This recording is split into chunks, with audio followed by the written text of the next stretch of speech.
పరిశుద్ధ గ్రంథంలో ఏర్పాటు చేయబడిన వాక్యంలోకి వెళ్దాం.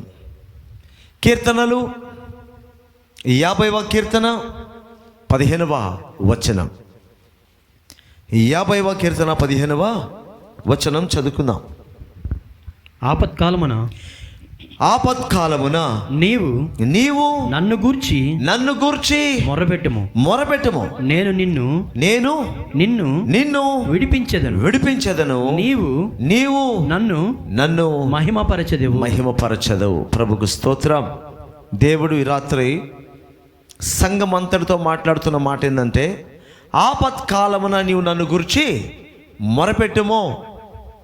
ఏం చేస్తాడంటే ఆయన, నేను నిన్ను విడిపిస్తాను, నీవు నన్ను మహిమపరుస్తావు. కాబట్టి ఆపత్కాలమున దేవునికి మనం మొరపెట్టగలిగిన అనుభవం మనకు కావాలి. ఆయన వాగ్దానాన్ని జ్ఞాపకం చేసుకునే అనుభవం మనకు కావాలి. దేవుడే తన ప్రజలకు వాగ్దానం ఇస్తున్నాడు.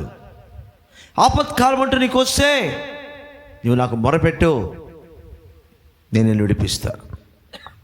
దేవుని ప్రజలకు ఆపత్కాలము అనే పరిస్థితులు కూడా అప్పుడప్పుడు వస్తుంటాయండి. రాకుండా ఏమి ఉండదు. వాళ్ళు ఎంత గొప్ప భక్తులు కావచ్చు, గొప్ప ప్రార్థనా వీరులు కావచ్చు, ఎంత గొప్ప వాళ్ళు కావచ్చు, దేవుళ్ళ వాళ్ళు గొప్ప పేరు ప్రతిష్టలు పొందిన వాళ్ళు కావచ్చు. అయినప్పటికీ కూడా కొన్నిసార్లు ఆపత్కాలము అనబడేటువంటి పరిస్థితులు వస్తుంటాయి. అంటే ఇబ్బందికరమైన పరిస్థితులు, నష్టాన్ని కలిగించే పరిస్థితులు, లేకపోతే మన మీద నిందలను మోపబడే పరిస్థితులు, సమస్యలు చుట్టూ ముట్టడము, ఇలాంటివన్నీ కూడా ఆపత్కాలానికి సంబంధించిన విషయం. ఆపత్కాలం అంటే సహజం కొంతమంది అంటుంటారు కదా లోకంలో, అయ్యా నీకు ఇది చెడ్డ సమయం అయ్యా, ఇది నీకు చెడ్డ కాలం అయ్యా అంటుంటారు. అంటే చెడ్డ అంటే అది ఏ రకమైనా జరగవచ్చు అని వాళ్ళకి ఉద్దేశం. ఏమైనా ఆ చెడ్డ కాలంలో ఏమైనా జరగవచ్చు కాబట్టి నీ టైం బాగలేదు అంటారు కొంతమంది, నీ టైం బ్యాడ్ అంటారు కొంతమంది. ఎందుకంటే మొత్తానికి ఏదైనా ఒక ప్రాబ్లం నీకు రావచ్చు, వచ్చే అవకాశం అయితే ఉంది కాబట్టి నువ్వు జాగ్రత్తగా ఉండు అంటూ ఉంటారు లోకస్తులు. కానీ ఇక్కడ బైబిల్లో చూస్తున్నాం, భక్తులు కూడా ఇటువంటి ఆపత్కాలపరబడిన పరిస్థితులు వస్తుంటాయి. వాళ్ళు విశ్వాసులు కావచ్చు, సేవకులు కావచ్చు, వాళ్ళకి మనుషుల ద్వారా ఇబ్బందులు రావచ్చు, సాతాను శక్తుల ద్వారా కూడా ఇబ్బందులు రావచ్చు, అన్ని జనుల నుంచి ఇబ్బందులు రావచ్చు, దేవుని ప్రజల ద్వారా ఇబ్బందులు కలగవచ్చు. ఆ నష్టము, ఆ బాధ, ఆ వేదన ఏది ఎటువైపు నుంచి వస్తుందో కూడా మనం కొన్నిసార్లు గ్రహించలేం. బాగా ఆత్మీయ లోతుల్లో ఉన్న వాళ్ళకి కొన్ని సూచనలు వస్తుంటాయి. అది కళలు కావచ్చు, దర్శనాలు కావచ్చు, లేక వాళ్ళ వాక్యం చదువుతున్నప్పుడు ఆ వాక్యం ద్వారా దేవుడు దర్శించి మాట్లాడవచ్చు. లేదా మనకు సమీపంలో ఎవరైనా ప్రవక్త ఉంటే ఆ ప్రవక్త ప్రార్థన చేసినప్పుడు ఆయనకి ఒక దర్శనం వచ్చి మనకు చెప్పొచ్చు. పౌలు గారికి అగబు ప్రవక్త వచ్చి చెప్పినట్లుగా చెప్పొచ్చు, అదే నీకు పలానా సమస్య రాబోతుంది, నువ్వు జాగ్రత్త, నీ కొరకు ఇలాంటివి ఎదురు చూస్తున్నాయి, లేకపోతే నీ గురించి శత్రులు పొంచి ఉన్నారు, లేక ఏ రకమైనటువంటి ప్రవచనమైనా కూడా రావచ్చు. అలాగ కూడా తెలియవచ్చు మనకి. కానీ ఏదైనప్పటికీ మన దేవుడు నమ్మదగిన వాడు.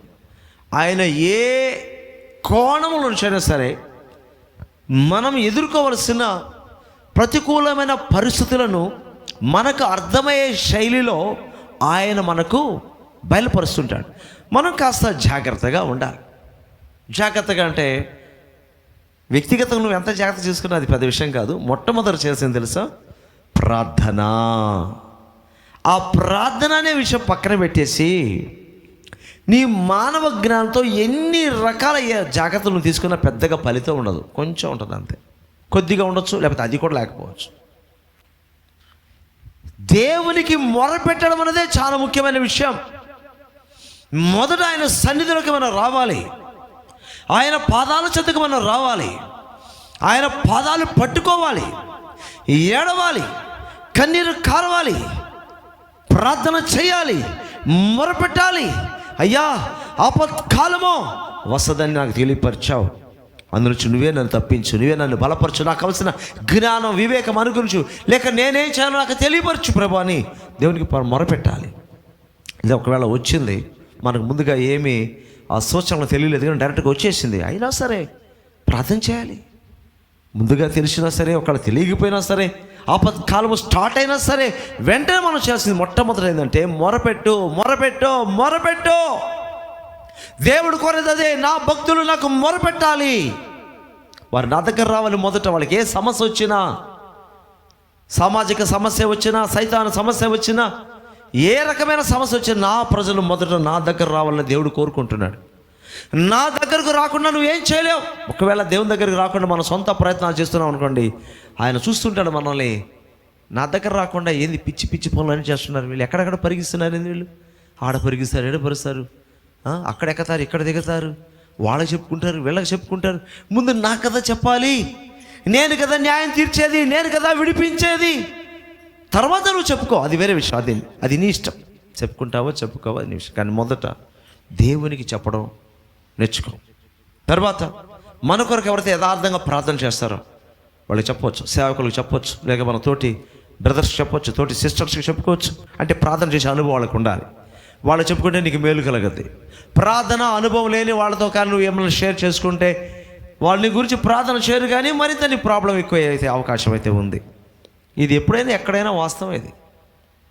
కాబట్టి మనం చేయాల్సింది మొట్టమొదట దేవునికి మొరపెట్టడం నేర్చుకోవాలి.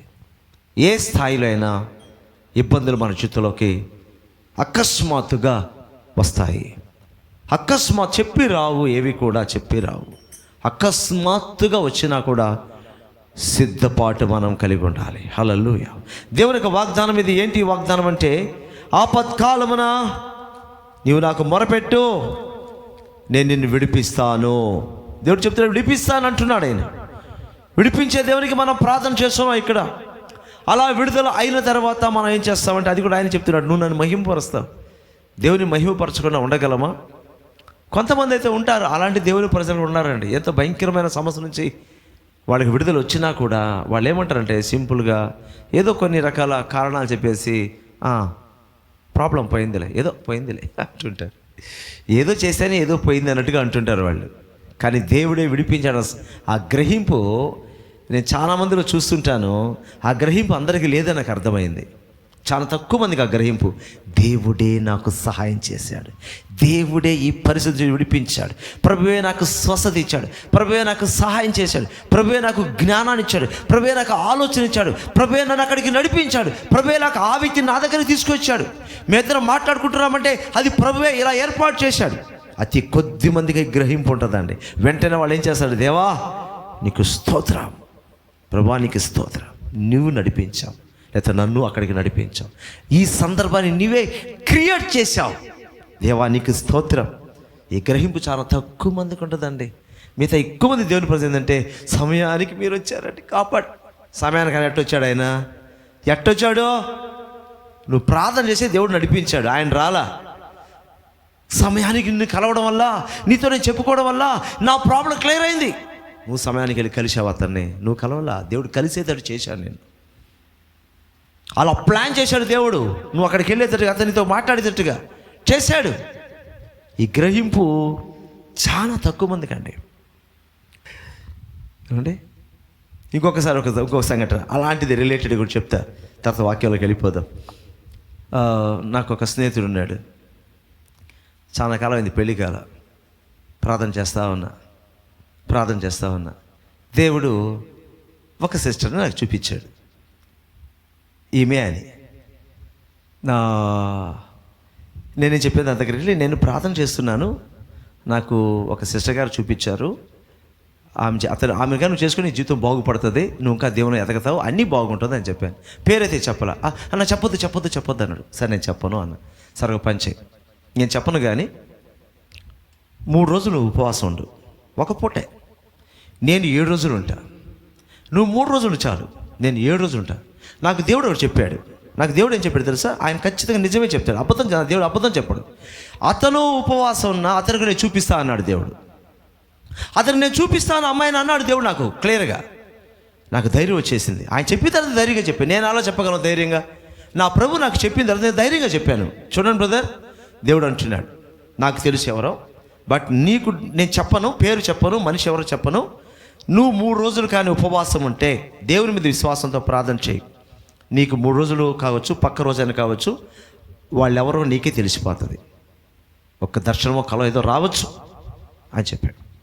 అతను ఉపవాస్తున్నాడు, నేను ఉపవాస్తున్నాను. 3 రోజులు అయిన తర్వాత కలిశారు. బ్రదర్ ఉపవాసం ఉన్నాను, ప్రార్థన చేసావా? చేశాను. దేవుడు నీకైనా బయలుపరిచాడా? నాకేం బయలుపరిచాడు?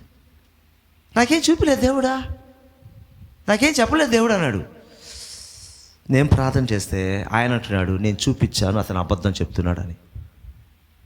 నేను చూపించా అతనికి, అతను అబద్ధం చెప్తున్నాడు. మళ్ళీ అడిగే పక్కన, బ్రదర్ నాకు ఏమీ చూపిలా, నాకు ఎలా జరగని అన్నాడు.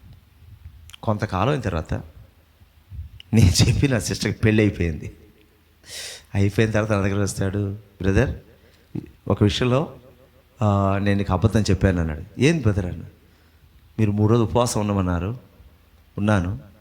దేవుడిని చూపించాడు అని అడిగావు, లేదు అన్న, అది అబద్ధం అన్నాడు. ఏం జరిగింది? దేవుడు చూపించాడు. ఎవరిని?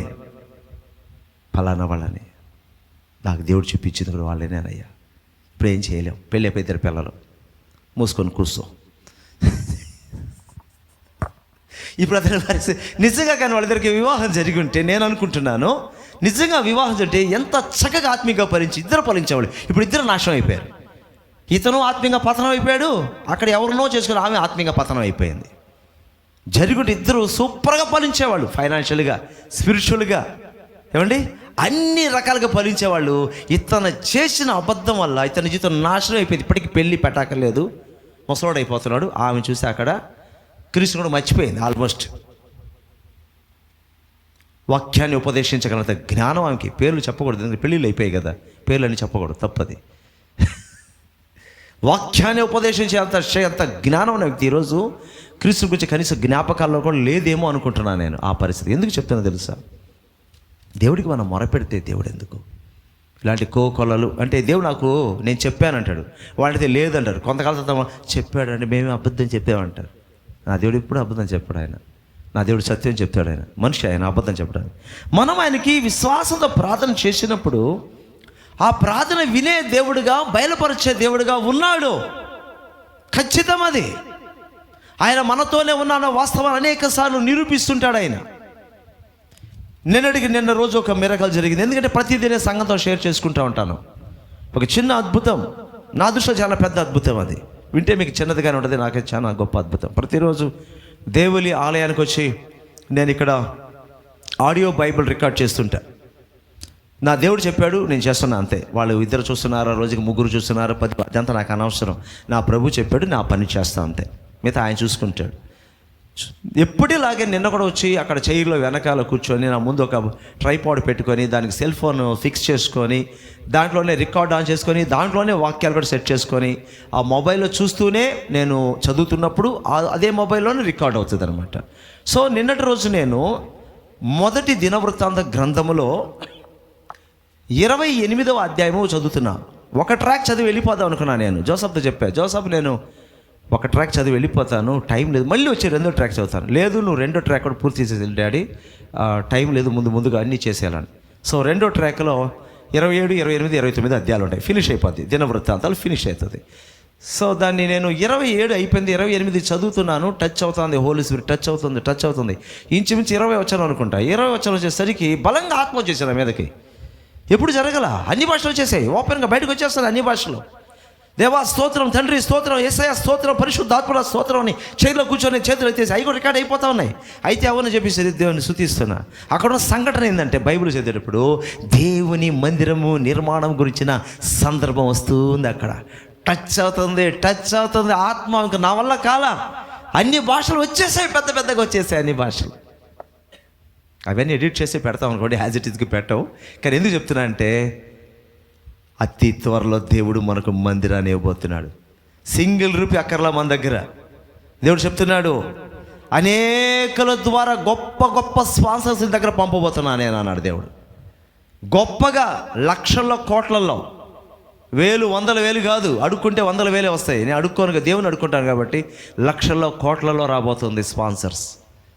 అది ఎక్కడి నుంచి వస్తారో తెలీదు. తెలిసిన వాళ్ళని కాదు, ముక్కు మొహం తెలియని వాడు కూడా వచ్చి చచ్చిపోతారు అంతే. మన చెడు ఒకటే ప్రకటన చేస్తాం అంతే. మందిరం కొరకు మరి అనేకమైన ఆ యొక్క పని చేయడానికి గొప్ప సమూహాన్ని దేవుడు నడిపించడానికి దేవుడు చూపించాడు. చాలామంది, ఎంతమంది టీం వర్క్ అంటే అంతమంది. వాళ్ళు ఎవరు కూడా మనకు తెలియదు, అందరూ యాడ్ అయిపోతారు టక. ఎక్కడి నుంచి వచ్చారు వీళ్ళందరూ అనిపిస్తుంది మనకి. ఎవరు వీళ్ళందరూ, ఎక్కడి నుంచి వచ్చారు, ఏంది టీము? ఎంత ధైర్యంగా చెప్తాను తెలుసు నేను. అయిపోయిన తర్వాత ఎవరైనా చెప్తాడు, ముందుగా చెప్పాలంటే గడుచుకోవాలి. నేను ముందుగా చెప్తా, ఎందుకంటే జరగబోతుంది, చెప్పింది నా దేవుడు కాబట్టి. నా సొంతగా చెప్తే నాకు అంత ధైర్యం రాదు. నా ప్రభు చెప్పింది ఇప్పటి అక్షరం తప్పకుండా జరిగింది, ఇక ముందుకు జరగబోతుంది, అందుకని నేను ధైర్యంగా మాట్లాడతాను. హల్లెలూయా. సో ఆపత్కాలము దేవునికి మొరపెడితే ఆయన వినే దేవుడుగా ఉన్నాడు, మన సమస్య విడిపించే దేవుడుగా ఉన్నాడు, అద్భుతాలు చేసే దేవుడుగా ఉన్నాడు. మనం అందరం కలిసి ఆయన మహిమపరిచే వారంగా ఉండబోతున్నాం. ఇంకా ఎలాగ మనం విడిపిస్తాడో 91 కీర్తన 15 వచనం చూద్దామండి. 91:15. అతడు నాకు మొరపెట్టగా నేను అతనికి ఉత్తరమిచ్చేదను. శ్రమలో నేను అతనికి తోడై ఉండేదను. అతనిని విడిపించి అతనిని గొప్ప చేసేదను. దేవుడు అంటున్నాడు, శ్రమలో నుంచి నేను విడిపిస్తాను. ఎక్కడి నుంచి విడిపిస్తాడంట? ఆపత్కాలంలో మొరపెడితే విడిపిస్తానని చెప్పిన దేవుడు ఇప్పుడు అంటున్నాడు, శ్రమలలో నుంచి నేను విడిపిస్తాను. అతడు నాకు మొరపెట్టగానే అతనికి ఉత్తరం ఇస్తాను. శ్రమలో నేను అతను తోడై ఉండేదను. అతన్ని విడిపించి అతన్ని గొప్ప చేస్తాను. మన ప్రార్థన వినే దేవుడు శ్రమల్లో అంటే మనకు ఆయన తోడుగా ఉంటాడు. ఎలాంటి శ్రమలు వచ్చినా శ్రమల్లో మనకు ఆయన తోడుగా ఉంటాడు. ఎందుకంటే ధైర్యపరచడానికి, బలపరచడానికి ఆయన కృప అధికముగా ఇస్తున్నాడు. ఆ సమయంలో శ్రమగా అనిపించకుండా చేస్తాడు. శ్రమలో నుంచి ఆయన ఇంకా అంటున్నాడు, తోడుగా ఉండడం మాత్రమే కాకుండా నేను ఆ శ్రమ నుంచి విడిపిస్తా. అది ఏ శ్రమ అయినా కావచ్చు, ఎలాంటి శ్రమ అయినా కావచ్చు, ఆ శ్రమ నుంచి నేను విడిపిస్తా. విడిపించడం మాత్రమే కాదు, నేను వెంటనే గొప్ప చేస్తా. శ్రమలో తోడుగా ఉంటా, శ్రమ నుంచి విడిపిస్తా, విడుదలైన తర్వాత గొప్ప చేస్తా అంటున్నాడు. అయితే మనం ఏం చేయాలి తెలుసా? శ్రమల్లో నుంచి విడిపించే దేవునికి మనం ప్రార్థన చేయాలి. దివారాత్రాలు మొరపెట్టాలి, ప్రార్థన చేయాలి. అరగంట ప్రార్థన చేస్తా, గంట ప్రార్థన చేస్తా అని అనుకోవద్దు.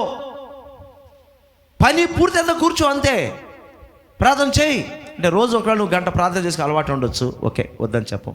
శ్రమ వచ్చింది అప్పుడు నీకు గంటే అట్లా కాదు, కూర్చోవాలి అంతే. నువ్వు ఇంకా ఎన్ని గంటలు అనేది అయ్యేదా నీకు ముఖ్యం కాదు. నేను 3 గంటలు చెప్తే నాకు పని అయిపోవాలి, లేకపోతే 5 గంటలు ప్రార్థన చేసి అయిపోవాలి కాదు. పని అయ్యేదాకా నువ్వు ప్రార్థన చేయాలి, అంతే. పని అయ్యేదాకా నువ్వు ప్రార్థన చేయాలా. నువ్వు 3 గంటలు చేస్తావు, 4 గంటలు చేస్తావు, 5 గంటలు, అది రొటీన్ ప్రేయర్, అది నీ ఇష్టం. నువ్వు రోజు ఒక ప్రార్థనకు అలవాటు పడి అది చేసుకుంటూ వెళ్ళు, వద్దనలా. కానీ ఒక ప్రత్యేకమైన సందర్భాల్లో ఆ పని పూర్తి అయ్యేదాకా నువ్వు ప్రార్థన ఉండాలి. ఒక అధికారి నీకు చెప్పాడు అనుకోండి, నేను వచ్చేదాకా ఇక్కడ ఉండు, నీకు పలానా ఇస్తాను చెప్పాడు అనుకోండి. లేదంటే నువ్వు ఉన్నావంటే నీకు నేను అపాయింట్మెంట్ ఆర్డర్ ఇస్తాను అని చెప్పాను అనుకోండి, మన పై అధికారి లేదంటే మనకు జాబ్ ఇచ్చే వ్యక్తి చెప్పాడు అనుకోండి. మనం ఏం చేస్తామా? ఉంటాం, అంతే. ఉంటాం, ఎంతసేపు అన్నా ఉంటాం. ఎందుకంటే అధికారి చెప్పి వెళ్ళాడు, ఇంకా నేను ఉండాలి. ఉంటేనే నాకు అసలు వెళ్ళిపోతే పోతాయి. నష్టం నాకే, ఆయనే కాదు. నష్టం నాకే, నేను ఉండాలి. అనేక సార్లు చాలామంది దైవ సేవకులు వారి యొక్క ప్రార్థనలు కొన్ని విషయాల్లో ఒకసారి యేసన్న గారు ఒక అనుభవాన్ని చెప్తున్నారు, ప్రార్థన అనుభవం. ఆయన ఏం చెప్పాడంటే, ఆయన జూనియర్ పాస్టర్స్ ఉంటారు కదా, వాళ్ళందరూ కలిసి ఒక దగ్గర ప్రార్థన చేస్తున్నారు. ఉపవాస ప్రార్థన, 3 రోజులు ఉపవాస ప్రార్థన. మొదటి రోజు అయిపోయింది, ఫుల్ ఫాస్టింగ్ ఉందామని చెప్పాడు. వాళ్ళు కూడా ఓకే అన్నారు. ఒక చిన్న గదిలో, అప్పుడు అంతగా డెవలప్ కాలేదు ఒక మినిస్ట్రీ, చిన్న గదిలో వాళ్ళందరూ ప్రార్థన చేసుకుంటున్నారు. మొదటి రోజు అయింది, 2 రోజు అయింది, 3వ రోజు అయింది. ఒక ప్రార్థన కొనసాగుతున్నారు వాళ్ళు. ఇంకా ఈవినింగ్ అందరూ కూడా ఏంటంటే 3వ రోజు సాయంత్రం అనుకుంటా, అప్పుడు వాళ్ళు ఏం చేయాలంటే భోజనం చేసి ముగించుకోవాలి. మధ్యాహ్నం ముగించుకోవాలి. అక్కడ ఆయన దగ్గర చిన్న వాళ్ళు ఉంటారు, అసిస్టెంట్, అంటే భోజనాలు ఏర్పాటు చేసి వాళ్ళు ఉంటారు. వాళ్ళు మెల్లగా ఏసన్న దగ్గర, అంటే మధ్య గ్యాపులు ఉంటాయి కదా, ఏసన్న గారి దగ్గరకు వచ్చేసి, అన్నగారు ఈరోజు మధ్యాహ్నం కదా, ఇంకా అయిపోద్ది ప్రార్థన, భోజనాలు ఏర్పాటు చేయాలి కదా, సేవకులు అందరూ ఉన్నారు, అందరూ ఉపవాసంతో ఉన్నారు, మరి మీరేనా ఇస్తే మీరు ప్రేయర్ కంప్లీట్ చేసే లోపల మేము ఇక్కడ వంట చేస్తామన్నారు. ఆయన అన్నాడు, నేనేం ఇవ్వను, నాకు ఏసై చెప్పాడు, మీ ప్రార్థన పూర్తి అయ్యేసరికి అన్నీ మీ దగ్గరకు వస్తాయని చెప్పాడు అని చెప్పాడు. వీళ్ళకి ఏం అర్థం కాలేదు, ఏం మాట్లాడాలో అర్థం కాక గమ్ముగా ఉన్నారు. సో వీళ్ళు ప్రార్థన పూర్తి అయ్యేసరికి ఆహారం రాలేదు, కానీ ఎవరి ద్వారా సరుకులు వచ్చాయి. ఎవరో తెచ్చి బియ్యము, పప్పు, ఉప్పు, ఏదో కొన్ని అన్ని కూరగాయలన్నీ తెచ్చి ఇచ్చేసారంట. వచ్చి ప్రార్థన చేసుకుందామని ఇచ్చేసి వెళ్ళిపోయారు వాళ్ళు. అప్పుడు చెప్పారంట, సరే ఇంక అంతా రెడీ అయిపోయింది, ఇంకేం చేయాలా, వండుకొని తినాలి. మరి అవి వచ్చి, అన్న రూపాయి ఉంటే అన్న అగ్గిపెట్టి తేవాలనంట. నువ్వేం అగ్గిపెట్టి తెచ్చేది, అగ్గిపెట్టి నువ్వు తేవాలన్నా, అందరూ మళ్ళీ మోకరించి ప్రార్థన చేయండి అగ్గిపెట్టి కోసం. ఏంటి, ఒక 50 పైసలు ఇస్తే మ్యాచ్ బాక్స్ వస్తుంది అప్పట్లో. ఇప్పుడు 1 రూపీ అయిపోయింది అనుకోండి, అప్పుడు 50 పైసలు 20 పైసలు అంతే ఇస్తే వస్తుంది. దానికి అన్నాడు వచ్చేదాకా ప్రార్థన చేయాలంతే అన్నాడంట. సాయంత్రం దాకా ప్రార్థన చేస్తే ఏదో ఒక రూపంలో వాళ్ళ దగ్గరికి ఒక మ్యాచ్ బాక్స్ వచ్చేసింది. వచ్చేసిందని అప్పుడు మొదలు పెట్టారంట. అప్పుడు వండుకొని తిని రాత్రి అయిందంట. ఎందుకు చెప్తుంది తెలుసా? ఇవన్నీ మన విశ్వాస జీవితాన్ని, ప్రార్థన జీవితాన్ని అభివృద్ధి పరచాలి. వాళ్ళు ఏదో చేశారని మనం చక్కగా ఉపమానాలు చెప్పుకునేదాన్ని కాదు. మనకు ముందున్న సేవకులు దేవుడు ఎందుకు పెట్టాడంటే, మీరును అలా చేయండి, మీరును అలా చేసి అద్భుతాలు పొందండి. ఆయన ఉపవాసం ఉండి గంటల తప్పటి ప్రార్థన చేసి మొరపెట్టి ఎదురు చూసి అద్భుతాలు చూస్తే, అది నీకు చెప్తే నువ్వు 10 మందికి చెప్పుకునేది మాత్రమే కాదు, చెప్పు మంచిదే, నువ్వు కూడా అనుసరించు. నీకెందుకు అద్భుతం జరగదు? కూర్చో, మోకరించు. శ్రమలు అనుభవించేదానికి బాగుంటుందా నీకు? మోకరించేదానికి కష్టమా? శ్రమలు మాత్రం అనుభవిస్తుంటావు, ఇతరుల చేత అవమానకరమైన మాటలైతే అనిపించుకుంటావు, కానీ గంటసేపు ప్రార్థన మా వల్ల కాదు. అవమానాలు భరిస్తాం, శ్రమలు భరిస్తాం, లేమి భరిస్తాం, కష్టాలు భరిస్తాం, రోగాలు భరిస్తాం, సాతాను కొడితే కొట్టించుకుంటాం, కానీ మా ప్రార్థన మాత్రం పెరగదు. మేము ఫైట్ చెయ్యం, అంతే. మేము ఫైట్ చెయ్యం. మేము చేస్తే అట్ట ఇంకెవరు చేయాలి? మీకోసం ఏం చేయాలన్నా చేస్తాం. కొద్దిగా నొప్పి నీదైనప్పుడు నువ్వే కదా ఎక్కువ చేయాలి. నొప్పునోడు ఎక్కువ అరుస్తాడు, పక్కనోడు అరుస్తాడు. దెబ్బ తగిలితే కుర్రో ముర్రో అని తగిలినోడు అరుస్తాడు, పక్కన అర్రే అంటాడు, కానీ ఎడిగా నొప్పి తగిలి తెలియదు. అంతకైతే తుడుస్తాడు, ఏదో ఆయింట్మెంట్ పోస్తాడు, అయినా నొప్పి ఏమి ఈయన తీసుకోడు. సో మేము ప్రేయర్ చేస్తాం. మరి నొప్పి నీకున్నప్పుడు నువ్వు ఎంత మొర పెట్టాలా? నేను గంట చేస్తే అయిపోవాలి. మీరు 1-2 గంటలు అనుకుంటున్నారేమో. ఒక విషయం చెప్తాను నేను. సేవకు వచ్చిన ఆరంభ దినాల్లో అది కూడా అన్నీ ఎక్కువ ఇప్పుడు కూడా ఉన్నాయి, వాటికి సంబంధించి ఎక్కువ నేను చెప్తుంటా. ఇప్పుడు సో మెనీ మిరకల్స్ నిన్న జరిగింది కూడా మీరు చెప్పాను. అంటే మీరు అనుకోవచ్చు ఇప్పుడు చెప్తారు, ఇప్పుడు ఏం జరగట్లేదని. ఇప్పుడు కూడా చాలా దాన్ని మించిన జరుగుతున్నాయి. లేవని చెప్పి దాన్ని మించిన ఇప్పుడు జరుగుతున్నాయి. ఓకేనా? అప్పుడు ఏం జరిగిందంటే, ఒక ప్రాబ్లం మీద నేను దేవుని దగ్గర ఒక టార్గెట్ పెట్టి, ప్రభా నేను 7 రోజులు సంపూర్ణ ఉపవాసం ఉంటా. 7 రోజులు సంపూర్ణ ఉపవాసం ఉన్న తర్వాత నా ప్రాబ్లం క్లియర్ అయిపోవాలా. నా సొంతగా అనుకున్నా. ఒక్క పూట ఉపవాసం కాదండి, కంప్లీట్ ఫాస్టింగ్. రోజుకి ఒక్క పూట తినడం కూడా కాదు, ఒక ముద్ద కూడా తినను. ఓన్లీ వాటర్, హెడేక్ వస్తే కప్పు టీ, అంతే. అలా ఎన్ని రోజులు? 7 days పరిచయం చేస్తున్నా. మళ్ళీ సైకిల్లో 3 రోజులు పూర్తి అయిపోయింది. శారీరక పెద్ద నీరసం అనిపించలా అప్పుడున్న వయసును బట్టి. 4 రోజులు ఎంటర్ అయ్యాము. మధ్యాహ్నం బయటికి వెళ్ళాను పరిచయం ఒక దగ్గర విజిటింగ్కి. ఓసుడు చెవులు గుయ్యి అంటున్నాయి, కళ్ళు తిరుగుతుంది, సైకిల్ తొక్కలేకపోతున్నా. ఇంటికి వచ్చేసా, త్వరగా వచ్చేసా. అంటే బయట ఏమైనా పడిపోతాను భయం వేసింది నాకు, కళ్ళు తిరిగి ఆడ పడిపోతానేమోనని భయం. సర్రని ఇంటికి వచ్చేసాను నేను. వచ్చేసి అంటే 3.5 రోజు అనుకోండి. గ్లాస్ నీళ్ళు తాగి మోకరించి, ప్రభువా 7 రోజు ఉపవాసం ఉందామను, సంపూర్ణంగా 3.5 రోజే ఉన్నాను, నా శక్తి చాలదు, అయిపోయింది, కానీ 7 రోజులు ఉండాలి ప్రభా అని చెప్పేసి ప్రార్థన చేస్తే బలంగా దేవునికి ఆత్మ నా మీద దిగి వచ్చినప్పుడు బంతి ఎగిరినట్టు ఎగిరాను. నాకు గదిలో ఎగిరిన తర్వాత కాసేపు పట్టుకుని ప్రేయర్ అయిపోయింది, పడుకొని లేచాను. సాయంత్రం ఎంత శక్తితో తెలుసా? 7 రోజులు పూర్తి అయిపోయి 8వ రోజు నాకు ఆకలి కలగలేదు, దప్పిక వేయలేదు, నీరసం కలగలేదు, ఇంకా రెట్టింపు శక్తితో చూడడానికి తగ్గినట్టు కనిపిస్తున్నా, కానీ లోపల శక్తి తగ్గల. దేవుని శక్తి రుచి చూసా. నా ఫిజికల్ బాడీకి కావాల్సినటువంటి శక్తి దేవుడు ఇచ్చాడు. ఏం బలహీనంగా లేదు, డబల్స్ అయినా తొక్కగలను, అలా ఉన్నాను. 8వ రోజు కూడా మా ఇంట్లో 7 రోజు అయిపోయింది కదా, తిను అయిపోయింది. అప్పుడు ఎప్పుడు మధ్యాహ్నమో సాయంత్రం తిన్నా. 8వ రోజు దేవుని శక్తిని అనుభవించాను, కానీ ప్రాబ్లం అయితే క్లియర్ కాల. ఏది ప్రభు అని అడిగా.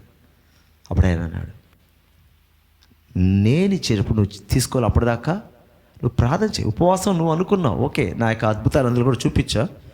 నువ్వు విశ్వాసంతో ప్రార్థన చేయి. నేను ఎలా క్లియర్ చేస్తా అలా క్లియర్ చేస్తా. అంతేగాని అంటే ఈ లెక్క తీసేయమని చెప్తున్నాను నాలోంచి. నేను ఇన్ని గంటలు ప్రార్థన క్లియర్ అయిపోవాలి, ఇన్ని రోజులు ప్రార్థన క్లియర్. విశ్వాసంతో ప్రార్థన చేయి. దేవుడు నీకు సమాధానం ఇస్తాడు, దేవుడు కార్యం చేస్తాడు. నువ్వు ఆయన కింద పెట్టడము, ఒక టార్గెట్ పెట్టడం ఏంటి? ఆయనకి లిమిట్స్లో ఆయన తీసుకుని నువ్వెవరు లిమిట్స్లో తీసుకురావడానికి? ఆయన పనివాడా నీకా? పనివాడు చూడే 7 రోజులు పని అయిపోవాలి జాగ్రత్త. నువ్వు ఓనరా? ఆయన పనివాడు. ఆయన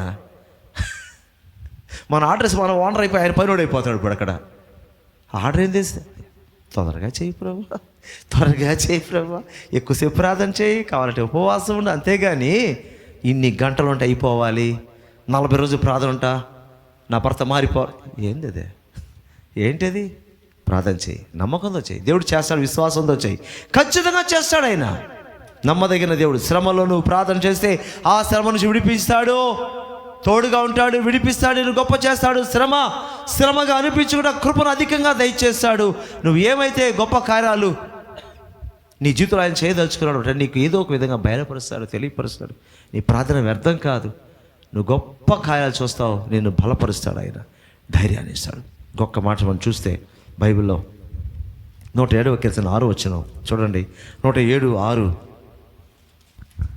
వారు కష్టకాలమందు యెహోవాకు మొరపెట్టిరి ఆయన వారి ఆపదలో నుండి వారిని విడిపించెను. చూసారా? కష్టకాలంలో మొరపెడితే ఆపదలలో నుంచి ఆయన విడిపించాడు. కష్టకాలం, ఆపదలు. కాబట్టి కష్టకాలంలో కొన్ని రకాల ఆపదలు కూడా మనకు పొంచి ఉంటాయి. ఆపదలు ఎలా ఉంటాయి కూడా మనకు తెలీదు. కష్టాలు ఒకవైపు అయితే మరొక వైపు ఆపదలు ఉంటాయి, అంటే ప్రమాదాలు. ఎటు నుంచి ఎటువంటి ప్రమాదం కలుగుతుందో మనకు తెలియదు. అయితే బైబిల్లో దేవుడు రాయించిన చక్కటి మాట, వారి ఆపదల నుంచి వారిని దేవుడు విడిపిస్తాడు అని చక్కటి మాట మనం చూస్తున్నాం. ఎన్నో ప్రమాదాలు, ఎన్నో ఆపదలు, క్షణాల్లో ప్రాణపోయే పరిస్థితి, ఇలాంటి సందర్భాలు కూడా మా జీవితంలో ఎదుర్కొన్నాం. నేను అప్పటికి చెప్తాను, ఇప్పటికి చెప్తాను, 10 మంది ముందు అని చెప్తాను, 100 మంది ముందు చెప్తాను, 1,00,000 మంది ముందు చెప్పమని చెప్తాను. ఒకటే నేను తీర్మానం, ప్రభువా నేను బ్రతికితే నా బ్రతుకు ద్వారా నీకు మహిమ కలగాలి. ఒకవేళ నేను చనిపోతే నా మరణం ద్వారా నీకు మహిమ కలగాలి. 2 రకాల మహిమ కొరకు నేను ప్రార్థన చేస్తుంటా. ఎందుకంటే ఇంకా ఎన్నో అనుభవాలు ఉన్నాయి, వాటన్నిటిని షేర్ చేసుకునే సమయం దగ్గరకు వచ్చింది నాకు. గతంలో చెప్పా, అప్పట్లో వాల్యూ లేదు నా వర్డ్స్కి. అప్పుడు చెప్పొద్దన్నాడు దేవుడు, ఇప్పుడే చెప్పాక నీ అనుభవాలని. సమయం వస్తుంది, ఒకటి తర్వాత ఒకటి చెప్పుకుంటారా. ఎలా నువ్వు పొందావు, ఆత్మను ఎలా పొందుకున్నావు, వరాలు ఎలా పొందుకున్నావు, నీ ఎక్స్పీరియన్స్ ఏంటి, ఇప్పుడే కాదు, ఒక సమయం వస్తుంది, అప్పుడు పంచుకో అన్నాడు. ఎన్నో ప్రమాదాలు, ఎప్పుడు భయపడి, ఇప్పటికీ భయపడను, ఎప్పటికీ భయపడను. ఒకటే నేను దేవుని దగ్గర, నా బ్రతుకు ద్వారా నీకు మహిమ కలగాలి, నా మరణం ద్వారా నీకు మహిమ కలగాలి, ఇంకా నాకెందుకు భయం. ఎన్నో ప్రమాదాలు వచ్చాయి, ఎన్నో ఆపదలు వచ్చాయి, వాటన్నిటి నుంచి దేవుడు తప్పిస్తూనే ఉన్నాడు. ఎన్నో అద్భుతాలు చూసాం. మీ మధ్య కొన్నిటిని పంచుకున్నాం కూడా. ఆఖరికి దేవుడు ఏదైతే బయలుపరిచాడు, గొప్ప అధికారం ఉంటే అదే దేవుడు పలికించాడు. నేను ఎవరినైనా ఆశ్రయించకముందే దేవుడు మన ఆ అధికారి హృదయంలోనే కార్యం చేసి, ఆ అధికారి నోట్లోని దేవుడు నాకు ఏదైతే అదే చెప్పించినప్పుడు, దేవా నీకు స్తోత్రం నాయన. ఎవరినైనా అడుక్కునే పరిస్థితి నాకు ఇవ్వలేదు ప్రభా నువ్వు, ఎవరినైనా బ్రతిమాలిన పరిస్థితి నాకు రానివ్వలేదు ప్రభా నువ్వు. ఏది ప్రార్థన చేసావు, నాకేది చెప్పావు, అధికారి నోట అదే చెప్పావు ప్రభా నువ్వు. అధికారులు కూడా నీ స్వాధీనం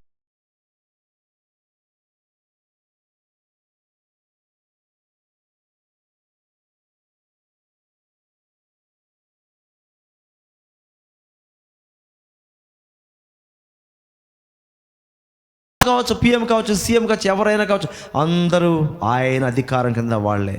మనం చేయాల్సిన నమ్మకంతో ప్రార్థన చేయాలి. మన నమ్మకం ఏమవుతుంది, కొన్నిసార్లు అంత పెద్ద ఆయన కదిలించగలుగుతా దేవుడా, సీఎం కదిలించు దేవుడా, సీఎంని కదిలించలేడా, ప్రైమ్ మినిస్టర్ కదిలించలేడా, గవర్నర్ని కదిలించలేడా, దేశాన్నే కదిలించలేడా, భూమిని తలక్రిందులు చేసేస్తాడు ఆయన అనుకుంటే ఒక్క క్షణంలో. అధికారులు అడుక్కునే పరిస్థితులు తీసుకురాగలడు ఆయన. అడుక్కునే వాళ్ళు అధికారులు కూర్చోట పెట్టగలడు. అంత గొప్ప దేవుడు మన దేవుడు. ఆయనకి మనం మొరపెట్టేది విశ్వాసంతో ప్రార్థన చేయి. ఇది అవుతుందా, అది అవుతుందా అనుకుంటే నువ్వు ప్రార్థన చేస్తుంటేవాడా. ఆయన మనసు కదులుద్దా? ఎందుకు కదలదు? ఎందుకు కదలదు? నువ్వు చేసే ప్రార్థన యథార్థమైతే, నిజమైతే ఎవరినైనా దేవుడు కదిలిస్తాడు. ఎంత అద్భుతమైన దేవుడు చేస్తాడు. ఆపత్తులో నుంచి విడిపించే దేవుడు ఆయన. ఎన్ని ఆపదలు వచ్చాయో వాటి అన్నిటి నుంచి విడిపిస్తాడు. మనం ఆయన చేతుల్లో ఉన్నాం. శ్రమలలో, కష్టాల్లో మనం ప్రార్థన చేసే మన ఆపదల నుంచి విడిపిస్తాడు. కాబట్టి ఆపత్కాలంలో దేవునికి మనం మొరపెడితే ఆయన మనకు ఉత్తరం ఇచ్చే దేవుడుగా, విడిపించే దేవుడుగా ఉన్నాడు. శ్రమల్లో ప్రార్థన చేస్తే విడిపించే దేవుడుగా ఉన్నాడు. కష్టాలలో ప్రార్థన చేస్తే ఆపదల నుంచి విడిపించే దేవుడుగా ఉన్నాడు. ఇంకా మనం ఏం చేయాల్సిందంటే చివరిగా ఒకే ఒక మాట మనం చేయాల్సింది. 119, 170 కీర్తనలు 119, 170 ఈ మాట చూసుకొని ప్రార్థనలకు వెళ్ళిపోదాం. నా విన్నపము నీ సన్నిధిని చేరనిమ్ము. నీవిచ్చిన మాట చొప్పున నన్ను విడిపింపుము. మనం చేయాల్సింది తెలుసా? ప్రభువా, నీవిచ్చిన మాట చొప్పున. మనం ప్రార్థన చేసేప్పుడు దేవుని మాట జ్ఞాపకం చేసుకోవాలా. దేవునికి ఏ వ్యక్తిగతమైన వాగ్దానం అయితే ఇచ్చాడో, ఏ సందర్భాన్ని బట్టి నువ్వు ప్రార్థన చేస్తున్నావో ఆ సందర్భానికి సంబంధించిన వాగ్దానము కానీ, ప్రవచనము కానీ, దర్శనము కానీ దేవుడు నీకు ఏమైనా ఇచ్చుంటే దాన్ని ఎత్తిపట్టి ప్రార్థన చేయడం నేర్చుకోవాలి. దేవునికి ఆ వాగ్దానం బట్టి ఇక్కడ భక్తులు అంటున్నాడు, అయ్యా నన్ను విడిపిస్తానని మాట ఇచ్చావు, నీ మాట చొప్పునే ప్రార్థన చేస్తున్నా. నువ్వు మాట తప్పని దేవుడు. నీ దర్శనం తప్పదు, నీ మాట తప్పదు, నీ ప్రవచనం తప్పదు, నువ్వు కళ ద్వారా బయలుపరిచింది తప్పదు, ఏది కూడా ఆగదు. నువ్వు చేస్తావు నమ్ముతున్నాను. ఇది ఎత్తిపట్టి నేను ప్రార్థన చేస్తున్నా. దేవుని ఎత్తిపట్టి మనం ప్రార్థన చేయాలి. విశ్వాసంతో ప్రార్థించు. నువ్వు ఒక గదిలో కూర్చొని ప్రార్థిస్తే ప్రపంచమే కదులుద్ది. హల్లెలూయా. నువ్వు కూర్చొని ఒక దగ్గర ఒక చోట మూల కూర్చొని ప్రార్థన చేస్తుంటావు. నువ్వు ఎవరు కూడా తెలియపోవచ్చు. ఎవరికి? దేశాన్ని కదిలించగలడు, అవసరమైతే ప్రపంచాన్ని కదిలించి వేయగలడు నీ ఒక్క ప్రార్థన ద్వారా. ఇట్టి విశ్వాసంతో మనం ప్రార్థన చేయాలి. జరుగుద్దా? ఆయన వల్ల అవుతుందా? ఆయన సృష్టికర్త, మర్చిపోవద్దు. నీలా నాలా మనిషి కాదు ఆయన. దేవుడు సృష్టికర్త. రాత్రికి రాత్రి ఉదయానికంతా మొత్తం స్థితిగతులు మార్చివేయగలడు ఆయన. ఒక్క నైట్లో ఉదయం లేసేది నీ స్థితిగతులు మారిపోవచ్చు, చెప్పలేం. ఎంతోమంది అద్భుతాలు అనుభవించి సాక్ష్యాలు ఇస్తున్నారండి. హల్లెలూయా. ఒక సహోదరి ఒక్క రాత్రి అంతా ప్రార్థన చేసిందంట. 15 లక్షల అప్పు కోసం ఒక్క రాత్రి అంతా ఏడ్చి ప్రార్థన చేసిందంట. ఉదయాన్నే అద్భుతం జరిగింది. 15 లక్షలు తన అకౌంట్లో ఉన్నాయి. ఏంటంటే తనకు తెలిసిన వ్యక్తి 15 లక్షలు వేసేసాడంట. ఆమె బాధ తెలుసుకొని వెంటనే, ఆయన పెద్ద గొప్పోడు కదా, ఆయనకున్నది అదే, ఆయనకున్నది వేసేసాడు. ఎవరిస్తారు ఈ దినాల్లో? దేవుడు కదిలించాడమ్మా. దేవుడు నాకు ప్రేరేపించాడు, నాకుండేది అదే, ఇచ్చేవాడు ఇచ్చేసా. ఆ ప్రాబ్లం క్లియర్ అయిపోయింది. ఒక్క రాత్రి కన్నీటి ప్రార్థన చేయండి, దేవుడు కార్యం చేస్తాడు. దేవుని మహిమ కలుగును గాక. విడిపించే దేవునికి ప్రార్థన అనేది రాత్రి అంశం మనం చూసాం. ప్రభు సందేశం దీవించగాక. విశ్వాసంతో, పట్టుదలతో, దేవునికి టార్గెట్స్ పెట్టకుండా పట్టుదలతో ప్రార్థన చేయి.